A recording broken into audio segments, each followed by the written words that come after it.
Lepo pozdravljeni, moje ime je Božo Frajman, sem biolog zaposlen na Univerzi v Innsbrucku.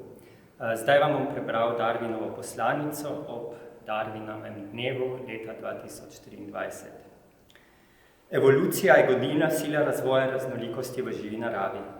V dolgi zemeljski zgodovini, od razvoja prvih enoceličnih organizmov pred skoraj 4 milijardami let do danes, je oblikovala pester mozaik življenjskih oblik, od drobnih, očesu nevidnih enoceličarjev do ogromnih, v nebo segajočih sekvoj.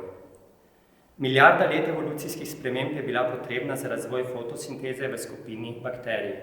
Čudovitega procesa, med katerim se sončna energija pretvori v energijo, ki je vezana v sladkorje, torej procesa, ki hrani biosfero in tako tudi vse nas.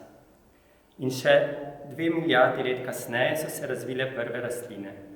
Organizmi, ki so od bakterij prevzeli te sončne elektrarne, ki jih je evolucija še izpopolnila v kloroplastih, drobnih celičnih tovarnah sladkorja. Rastline so sčasoma osvojile kopno, nekaj 100 milijonov let pozneje so se razvila semena in šele nedaleč nazaj, pred približno 200 milijoni let, cvetovi, barviti rastlinski organi, ki živopisno obarvajo vrstno bogate travnike. V 200 milijonih let se je z mutacijami, naravno selekcijo in drugimi evolucijskimi mehanizmi razvilo skoraj 300 tisoč vrst cvetnic oziroma kritosemenk, ki danes veljajo za evolucijsko najuspešnejšo skupino rastlin.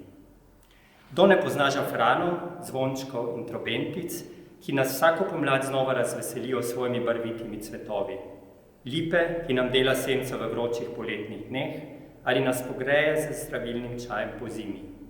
In žit, ki nas hranijo, bombaža, ki nas oblači, vinske trte, ki nam požene veselja po žilah. Tudi slednji so rezultat evolucije, četudi izpopolnjeni s človekovo pomočjo. Evolucija je dolgotrajen proces, ki neprestano spreminja, prilagaja in izpolnjuje življenje na Zemlji. Je posledica interakcije med organizmi in njihovim okoljem skozi dolga časovna obdobja. Je gonilo, ki povzroča, da se organizmi nenehno prilagajajo, pestrost okolja in narave pa vzpodbujata nadaljnje spremembe. Te spremembe niso premočrtne, nekatere skupine evoluirajo hitreje kot druge, zato tudi vrstna in genetska pestrost znotraj različnih skupin živih bitij, kot tudi v raznih delih sveta, nista enakomerno razporejeni.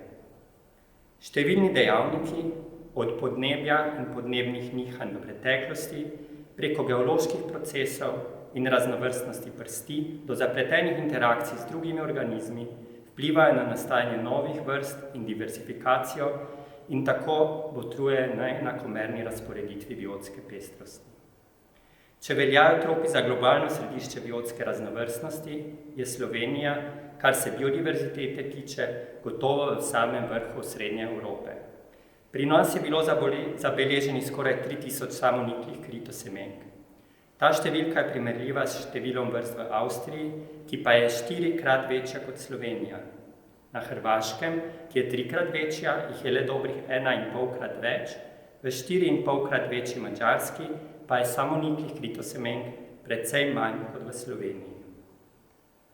Pomemben dejavnik je v zadnjih tisočletjih močno vplival tako na evolucijske procese, kot tudi na razporeditev biodiverzitete, je človek. Kar je evolucija ustvarjala milijone let, človek hitro uničuje.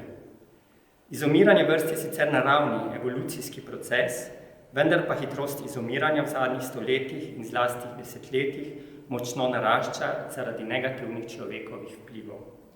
Obdobje antropocena, kot nekateri označujejo obdobje po letu 1800, je tudi obdobje biodiverzitetne krize. Človekovega vpliva na pospešeno uničevanje narave in izumiranje vrst. 200 milijonov let je bilo potrebnih, da se je razvilo 300 tisoč kritosemenk. Torej, zelo poenostavljeno, ena vsakih 670 let. V zadnjih 250 letih pa smo evidentirali izumrtje 600 rastlinskih vrst, torej 5 vsaki 2 leti, čeprav so številke dejansko izumrlih vrst gotovo še višje in nepoznane, saj številne vrste sploh še niso bile odkrite in znanstveno opisane. Izumrtje že ene same vrste pa ima daljnosežne posledice. Raziskave namreč kažejo, da je v naravi do 1000 drugih vrst organizmov lahko na tak ali drugačen način povezanih z eno samo rastlinsko vrsto. Pomislimo, na primer, na povezanost rastlin z žuželkami, ki jih oprašujejo, ali pticami, ki raznašajo njihova semena.